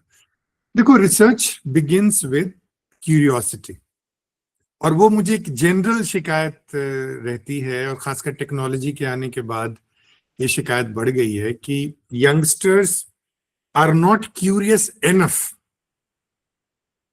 दे आर नॉट इनक्विजिटिव एनफ। उनके पास जिज्ञासा बहुत लिमिटेड है, क्योंकि उनको जरा सी जिज्ञासा होती है, वो गूगल में टाइप करते हैं और आंसर मिल जाता है। तो एक तो क्यूरियोसिटी नर्चर करें। जो रिसीव्ड विजडम है, चाहे वो गूगल से है, चाहे वो पेरेंट से है, चाहे वो सोसाइटी से है, चाहे वो टीचर से है, चाहे वो मीडिया से है, रिसीव्ड विजडम को क्वेश्चन करें। रिसर्च वहीं से क्रिएट होता है। जो चीजें नोन हैं, वो यदि आपको इंट्यूटिवली लगता है कि we need to really dig deeper, that's the beginning of research, है ना।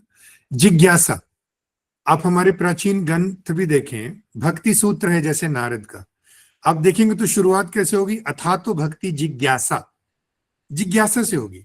आप कथाएं सुने, सत्यनारायण कथा जो घर घर होती है, तो उसमें होता है फलाने ऋषि ने फलाने से प्रश्न पूछा, फलाने ने महादेव से प्रश्न पूछा। तो प्रश्न उत्तर जिज्ञासा, उसी में जो हमारा जो ज्ञान है वो बढ़ता है। तो मुझे एक तो पहली चीज यही कहनी है कि अपनी क्यूरियोसिटी को जागृत करें, पहली बात। दूसरी बात, रिसर्च एक माइंडसेट है, प्रोसेस तो है ही। तो आप छोटी मोटी जो भी आपकी जरूरतें हैं, उसको भी यदि रिसर्च के द्वारा, जो आपकी लाइफ की प्रॉब्लम्स है, इंस्टीट्यूशन के इश्यू हैं, उसमें भी यदि आप फ्रेश ओपन माइंड से जाते हैं, एविडेंस लेते हैं और एविडेंस के बेस पे डिसीजन लेते हैं, तो वो माइंडसेट हो गया। आपकी रिसर्च की पब्लिकेशन कितनी है, प्रेजेंटेशन कितनी है, इंपॉर्टेंट नहीं है, लेकिन क्या आप किसी भी प्रॉब्लम को, किसी भी इशू को ओपन माइंड के साथ खुल करके देखते हैं कि नहीं। तो ये दूसरी इंपॉर्टेंट चीज है कि आपको एक रिसर्च माइंडसेट लेके डेवलप करना चाहिए, जहां आप बिना एविडेंस के कुछ नहीं करते। ओपिनियन, इंट्यूशन, दूसरों की सजेशन, ये सारी इंपॉर्टेंट है, बट ये इनसफिशिएंट है ना। उसके बेस पे हम कुछ बड़ा मेजर कंक्लूजन नहीं निकाल सकते हैं। तो ये मुझे पहली चीज मैंने कहा, क्यूरियोसिटी डेवलप करें। दूसरी चीज मैंने कहा, रिसर्च को एक माइंडसेट के रूप में, एक मनोदशा के रूप में विकसित करें। ये दूसरी इंपॉर्टेंट चीज है। तीसरी चीज जो मैंने आपको लास्ट स्लाइड में कही थी आज की, कि करके सीखते हैं। लिखना सीखने के लिए लिखना पड़ेगा, बोलना सीखने के लिए बोलना पड़ेगा, छपने के लिए भेजते रहना पड़ेगा, रिजेक्शन के लिए तैयार रहना पड़ेगा। तो ये तीसरी चीज है कि यदि आप रिसर्च पढ़ेंगे तभी लिख पाएंगे, लिखेंगे तभी बोल पाएंगे। तो ये तीसरी चीज है। चौथी चीज जो मुझे आपसे कहनी है वो है मेंटरशिप मैटर्स। मेरी एकेडमिक राइटिंग, जिनसे मैंने गाइडेंस एंड काउंसलिंग सीखी, मैंने school teacher, college teacher, university teacher से रिसर्च का कुछ भी नहीं सीखा, ना एकेडमिक राइटिंग का सीखा, लेकिन जिनसे मैंने काउंसलिंग सीखी है, मैं सारा क्रेडिट उनको देता हूं। मैं जब भी रिपोर्ट लिखता था काउंसलिंग का, या कुछ भी, कोई क्वेश्चन है, कोई आंसर है, उसका आंसर लिखता था, तो उसको वो एकेडमिक लैंग्वेज में कन्वर्ट करने का सारा जो टिप्स था, डॉक्टर गिडियन अरुलमनी है एक बैंगलोर बेस्ड, एकेडमिक राइटिंग के फंडामेंटल्स जो है वो मैंने उन्हीं से सीखे हैं। तो मेंटरिंग बहुत इंपॉर्टेंट है। एआई के जमाने में एक आपको एडवांटेज है कि हालांकि ह्यूमन मेंटरिंग का कोई सब्स्टिट्यूट नहीं है, लेकिन यदि आपके पास नहीं है ह्यूमन मेंटर्स, हालांकि हमने आपको जोड़ने की कोशिश की है। उत्तराखंड से प्रोफेसर अनुमिता जुड़ी थी, हिमाचल से हमारे 6 स्कॉलर्स जुड़े थे, वो they are magnanimously agreed to do mentoring for you. यदि आप कहीं अटकते हैं, कहीं कुछ है, तो दे आर देयर। तो यदि आप रियल ह्यूमन बीइंग हो तो बहुत ही बढ़िया है, but AI can also do mentoring. आप उनसे फीडबैक ले सकते हैं कि भाई ये मैं एक पैराग्राफ लिखा है, एकेडमिक पॉइंट ऑफ व्यू से देखो कि इसमें क्या क्या लैंग्वेज के फ्लॉज हैं। एक तो शॉर्टकट तरीका है, हम एआई को कमांड देंगे कि कन्वर्ट इनटू एकेडमिक लैंग्वेज, वो बना के दे देगा, बट हम नहीं सीखेंगे उससे। मैं कहता हूं कि एआई से डरना नहीं है, एआई का यूज करना पाप नहीं है, कोई अपराध नहीं है, बट एआई तुम्हारी लर्निंग को रोक तो नहीं रहा है, तुमको और अपाहिज तो नहीं बना रहा है, उसका ध्यान रखना है। तो मैं कैसे यूज करूंगा एआई? मैं एक पैराग्राफ लिखूंगा, उसको बोलूंगा, फीडबैक उससे लूंगा, और उसके बाद रीराइट करके फिर से उसको भेजूंगा, फिर से फीडबैक लूंगा, है ना। तो आप मेंटरिंग के लिए ये सारे जो स्रोत हैं उसको आप करें। और आखिरी बात मुझे ये कहनी है कि पहले तो तुमको अपने आप को कन्विंस करना, यू आर ए रिसर्चर। थोड़ी आप, you need to psych yourself up, psychologically भी अपने आप को तैयार करना है। यदि आप साइकोलॉजिकली अपने आप को तैयार करेंगे तो आप देखेंगे कि आपके सामने कोर्सेज भी दिखने शुरू हो जाएंगे, रीडिंग मटेरियल भी शुरू हो जाएंगे, मेंटर्स भी अपीयर होना शुरू हो जाएंगे। क्योंकि हमारे एक जापानीज कहावत है कि if a student is ready, teacher appears, है ना। If you are really ready, you will find people, you will find resources, you will find tools. So with this, I will stop, and I'll again thank my team.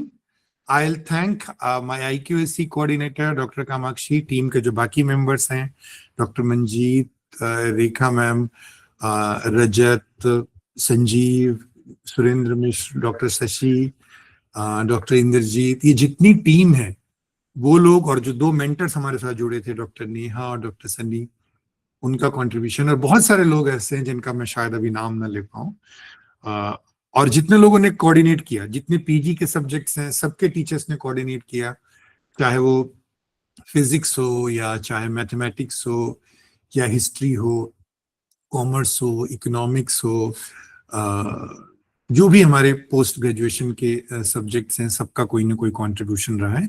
तो उन सबका बहुत बहुत आभार। और obviously सबसे अधिक आभार जो स्टूडेंट्स का है, जिन्होंने केवल सुना बल्कि एक्टिवली पार्टिसिपेट किया। उनके उज्जवल भविष्य की मैं बहुत शुभकामना देता हूँ। धन्यवाद। Thank you, sir. Thank you for your words of guidance.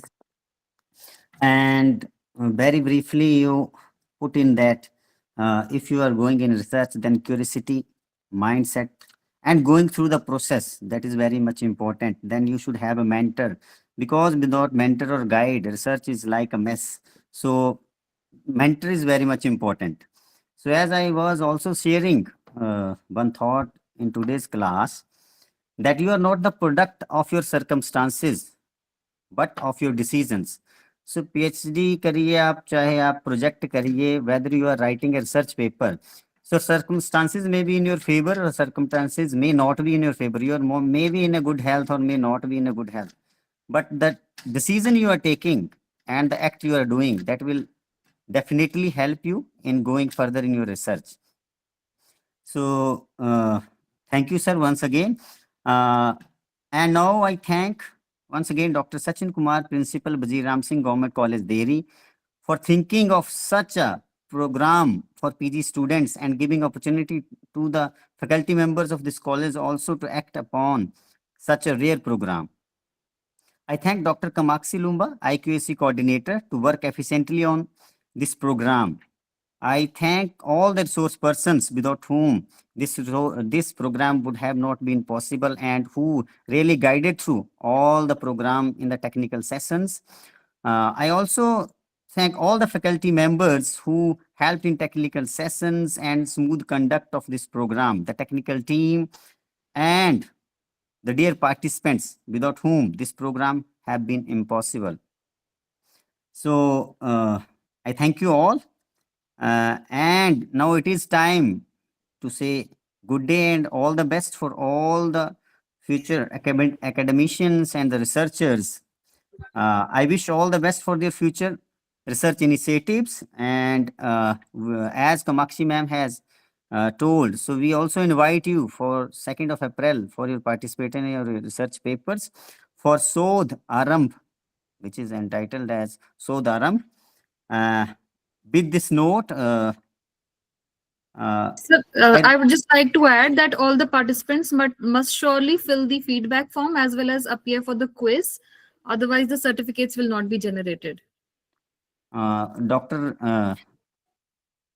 Ma'am Rekha has shared MCQ and feedback form. So both of these, first one is feedback form and the second one is MCQ. So they are necessary for the certification.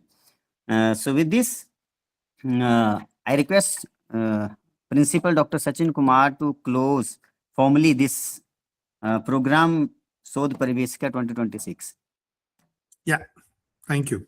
Thank you. Thank you, sir. So with this, with all the best wishes, we close this program Sodh Pariveshika for this session 2026 and we Excuse me, wish sir. to see you. हाँ जी Shubham. Ma'am sir चले गए? हाँ जी बोलिए sir, यही है. Ma'am मैं sir से मिलना चाहूंगा। मैं सर एक कॉलेज में आके कभी टाइम मिल सकता है? आप कौन से कॉलेज में हैं? सर मैं यहीं रहता हूँ सर, आपके देरी कॉलेज के पास ही सर, राजो के तालाब में ही हूँ सर। मैं राजो के तालाब से ही हूँ सर। हाँ तो आप सर से कांटेक्ट कर सकते हैं सर, जब फ्री होंगे आप मिल सकते सर हैं. मैं तो वैसे सोलिनी यूनिवर्सिटी में हूँ sir, Shoolini okay. University Solan. Yes जी सर। जी. सो ग्रुप में सर का नंबर होगा, आप कांटेक्ट कर सकते हैं उनसे. ठीक है sir, thank you sir. Okay, welcome. So have a nice day and have a nice time to all of you. So thank you very much for being a part of Sodh Pariveshika. Thank you very much.